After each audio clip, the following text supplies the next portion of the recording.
ଓଡ଼ିଶାର ଶାସନ ବିଭିନ୍ନ ରାଜବଂଶ ହାତରୁ ଇଂରେଜ ହାତକୁ ଧୀରେ ଧୀରେ ଆସୁଥାଏ। ଓଡ଼ିଶାର ଜୟରାଜଗୁରୁ ଓ ଖୋର୍ଦ୍ଧା ରାଜାଙ୍କ ପରାଜୟ ଓଡ଼ିଶାବାସୀଙ୍କ ସ୍ୱତନ୍ତ୍ର ରହିବାର ଆଶା ମଳିନ କରିଦେଇଥିଲା।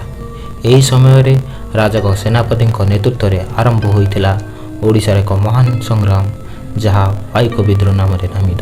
ଯଦି ଆପଣ ଆମ ଭିଡ଼ିଓ ଓଡ଼ିଶାର ପ୍ରଥମ ସ୍ୱାଧୀନତା ସଂଗ୍ରାମୀ ଦେଖିନାହାନ୍ତି, ଆପଣ ଆମ ଚ୍ୟାନେଲରେ ତାହା ଦେଖିପାରିବେ। ଆପଣଙ୍କ ସପୋର୍ଟ ପାଇଁ ଭିଡ଼ିଓକୁ ଲାଇକ୍, ସେୟାର, ସବସ୍କ୍ରାଇବ୍ କରିବାକୁ ଭୁଲିବେ ନାହିଁ। ଓଡ଼ିଶାରେ ଖୋର୍ଦ୍ଧା ରାଜାଙ୍କ ପରାଜୟ ପରେ ଓଡ଼ିଶାରେ ଓଡ଼ିଆମାନଙ୍କର ସ୍ୱତନ୍ତ୍ରତା ରହିଲା ନାହିଁ। ଓଡ଼ିଶାର ଜମିଦାରୀକୁ ବଙ୍ଗର ଜମିଦାରମାନେ ଅଧିକ ଟଙ୍କାରେ କିଣିଲେ ଏବଂ ସେମାନେ ଓଡ଼ିଶାର ଲୋକମାନଙ୍କୁ ଦୁର୍ବ୍ୟବହାର କରୁଥିଲେ। ବିଭିନ୍ନ କୂଟନୈତିକ କାରଣରୁ ଖୋର୍ଦ୍ଧା ରାଜାଙ୍କ ସେନାପତି ନିଜର ଜମିଦାରୀ ହରାଇଥିଲେ। ଫଳରେ ପ୍ରଜାମାନଙ୍କ ମଧ୍ୟରେ ଅସନ୍ତୋଷ ବୃଦ୍ଧି ପାଇଥିଲା। ଏହିଠାରୁ ଓଡ଼ିଶାର ଆରମ୍ଭ ହୋଇଥିଲା ପାଇକ ବିଦ୍ରୋହ। ସେତେବେଳେ ଖୋର୍ଦ୍ଧାର ସେନାପତି ଥାନ୍ତି ବକ୍ସି ଜଗବନ୍ଧୁ।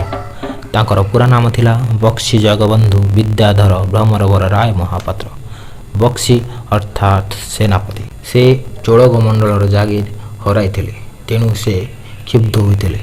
ଆଗରୁ ସାଧାରଣ ଜନତା ଓ ପାଇକମାନେ ଅସନ୍ତୁଷ୍ଟ ଥିଲେ। ଏହି ସୁଯୋଗରେ ବକ୍ସି ଜଗବନ୍ଧୁ ଅସନ୍ତୁଷ୍ଟ ପାଇକମାନଙ୍କ ନେତୃତ୍ୱ ନେଇଥିଲେ। ଜଗବନ୍ଧୁଙ୍କ ପ୍ରତି ଅନ୍ୟାୟ ହୋଇଥିଲା ବୋଲି ବିଦ୍ରୋହୀ ଜନତା ଅନୁଭବ କଲେ। ବକ୍ସିଙ୍କ ନେତୃତ୍ୱରେ ପାଇକମାନେ ସଂଗଠିତ ହୋଇଥିଲେ। ବିଦ୍ରୋହୀ ପାଇକମାନେ ବାଣପୁର ଥାନା ଆକ୍ରମଣ କଲେ। ଅନେକ ପାଇକ ଓ ସାଧାରଣ ଜନତା ବିଦ୍ରୋହରେ ସାମିଲ ହେଲେ। ବିଦ୍ରୋହୀମାନେ ଖଜଣାଖାନା ଲୁଟ୍ କଲେ। ସରକାରୀ କର୍ମଚାରୀମାନେ ସ୍ଥାନ ଛାଡ଼ି ପଳାଇଲେ। ଇଂରେଜ କର୍ମଚାରୀମାନଙ୍କୁ ବଣ ଜଙ୍ଗଲରେ ଲୁଚି ଲୁଚି ରହି ଆକ୍ରମଣ କରେ। ବିଦ୍ରୋହୀମାନେ ପୁରୀରେ ପହଞ୍ଚି ରାଜା ଦ୍ୱିତୀୟ ମୁକୁନ୍ଦ ଦେବଙ୍କୁ ଖୋର୍ଦ୍ଧା ରାଜା ରୂପେ ଘୋଷଣା କଲେ। ତାଙ୍କୁ ଖୋର୍ଦ୍ଧା ନେବା ପାଇଁ ବ୍ୟବସ୍ଥା ହେବାରୁ ଇଂରେଜ ସରକାର ତାଙ୍କୁ ବାରବାଟୀ ଦୁର୍ଗରେ ବନ୍ଦୀ କରି ରଖିଥିଲେ। ଏହି ବିଦ୍ରୋହ ପୁରୀ ଜିଲ୍ଲାର ବାଣପୁର, ପିପିଲି ଓ ଗୋପ ଅଞ୍ଚଳରୁ ବିସ୍ତାରିତ ହୋଇଥିଲା। କଟକ ଜିଲ୍ଲାର ଝଙ୍କଡ଼ ଓ କୁଜଙ୍ଗ ପର୍ଯ୍ୟନ୍ତ ଏହା ବ୍ୟାପୀ ରହିଥିଲା। ବିଦ୍ରୋହ ଦମନ କରିବା ପାଇଁ ଇଂରେଜମାନେ ଅପ୍ରାଣ ଉଦ୍ୟମ କରିଥିଲେ। ଅନେକ ବିଦ୍ରୋହୀ ଆତ୍ମସମର୍ପଣ କରିଥିଲେ। ବକ୍ସି ଜଗବନ୍ଧୁ ଆତ୍ମସମର୍ପଣ କଲେ ନାହିଁ। 1823ରେ ତାଙ୍କର ସମ୍ପତ୍ତି ବାଜ୍ୟାପ୍ତ କରାଗଲା। ସେ ଆତ୍ମସମର୍ପଣ କଲେ ତାଙ୍କୁ ସମ୍ମାନ ସହ ବୃତ୍ତି ପ୍ରଦାନ କରାଯିବ ବୋଲି ଇଂରେଜ ସରକାର ଘୋଷଣା କଲେ। ତେଣୁ ସେ ଦୀର୍ଘ ଦିନର ଆତ୍ମଗୋପନ ପରେ 1825 ମେ ମାସରେ କଟକ ସହରରେ ଇଂରେଜ ସରକାରଙ୍କ ନିକଟରେ ଆତ୍ମସମର୍ପଣ କରିଥିଲେ।